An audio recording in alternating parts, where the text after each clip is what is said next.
দর্শক, আজকে রাজধানীতে একটি মর্মান্তিক ঘটনা ঘটেছে। দুই শিশুকে হত্যার পর বাবার আত্মহত্যার চেষ্টা। দর্শক, অনেক আগেই বলেছি যে আমাদের সামাজিক অবক্ষয়, পারিবারিক মূল্যবোধের যেই অধঃপতন, সেটি কিন্তু মারাত্মক আকার ধারণ করছে। অভাব অনটন অথবা প্রেম, ভালোবাসা, স্নেহ, মায়া, মমতা সব কিন্তু এখন জলাঞ্জলি হয়ে যাচ্ছে সামাজিক অবক্ষয়ের কারণে। এই অবক্ষয়ের নানান কারণ, সম্পর্কের টানাপোড়ন, অভাব অনটন, সেটা আপনাদেরকে বলেছি। তার প্রতিফলন ঘটছে কিন্তু আমাদের সমাজে, এবং এই কারণে প্রতিদিন প্রতিনিয়ত আমরা নানা রকম চিত্র দেখতে পাচ্ছি। এটা অত্যন্ত মর্মান্তিক। শিশু সন্তানরা, মানে যে বাবা জীবন দিয়ে রক্ষা করে তার সন্তানদেরকে, সেই বাবা যখন নাকি ঘাতক হয়ে ওঠে, তখন বুঝতে হবে যে এর পেছনে অনেক রকম সামাজিক কারণ আছে, মানসিক অসুস্থতা আছে।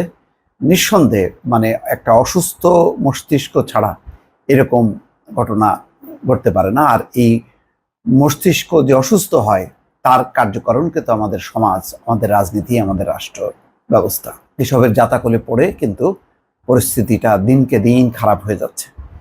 রাজধানীর পল্লবীতে এক বাবা তার দুই শিশু সন্তানকে গলা কেটে হত্যার পর নিজের গলায় ছুরি চালিয়ে আত্মহত্যার চেষ্টা করেছেন। পরে ঘাতক বাবাকে উদ্ধার করে ঢাকা মেডিকেল কলেজ হাসপাতালে পাঠিয়েছে পুলিশ।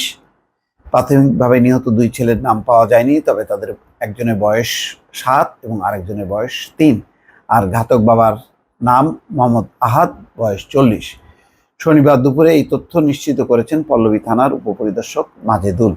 তিনি জানান, শনিবার সকালে আমাদের কাছে সংবাদ আসে পল্লবীর বাইগারটেকে এক বাসায় দুই ছেলেকে জবাই করে হত্যা করা হয়েছে এবং ছেলের বাবা নিজের গলায় ছুরি চালিয়ে আত্মহত্যার চেষ্টা করেছে। পরে পুলিশ ওই বাবাকে উদ্ধার করে ঢাকা মেডিকেল কলেজ হাসপাতালে পাঠায়। এসআই মাজেদুল বলেন, আমাদের প্রাথমিক ধারণা ঘাতক বাবা আহাদ তার 7 বছর এবং 3 বছরের দুই ছেলের সন্তানকে ধারালো ছুরি দিয়ে গলা কেটে হত্যা করে। তাদের হত্যা করার পর সে নিজে তার গলায় ছুরি লাগিয়ে আত্মহত্যার চেষ্টা করে। এই ঘটনাস্থলে পুলিশ রয়েছে এবং আমরা এই বিষয়ে তদন্ত করছি। এখনো জানা যায়নি দর্শক কি ঘটেছে। এই খবরগুলি আজকে সমস্ত জায়গায় আজকে বেশ ভালোভাবেই চাউর হচ্ছে। আমাদের সময় পত্রিকাতেও আছে, পল্লবীতে দুই ছেলেকে হত্যার পর বাবার আত্মহত্যার চেষ্টা, একই খবর। বাবার নাম আহাদ এখানে বলা হচ্ছে, এবং ঘটনার সময় আহাদের স্ত্রী বাইরে ছিলেন বলে জানিয়েছেন পুলিশ কর্মকর্তা। অর্থাৎ মা রক্ষা করতে পারেনি। মা থাকলে পারতো কিনা জানি না, কারণ যখন নাকি কেউ আত্মঘাতী হয়ে ওঠে, এটা তো আত্মঘাতী এক ধরনের, তখন তো তাকে রক্ষা করা মুশকিল, কাউকে রক্ষা করা যায় না। তখন আশেপাশে যাকে পাবে তাকেই তার উপরে ছুরি নিয়ে এসে ঝাঁপিয়ে পড়বে। তেমনই ঘটেছে।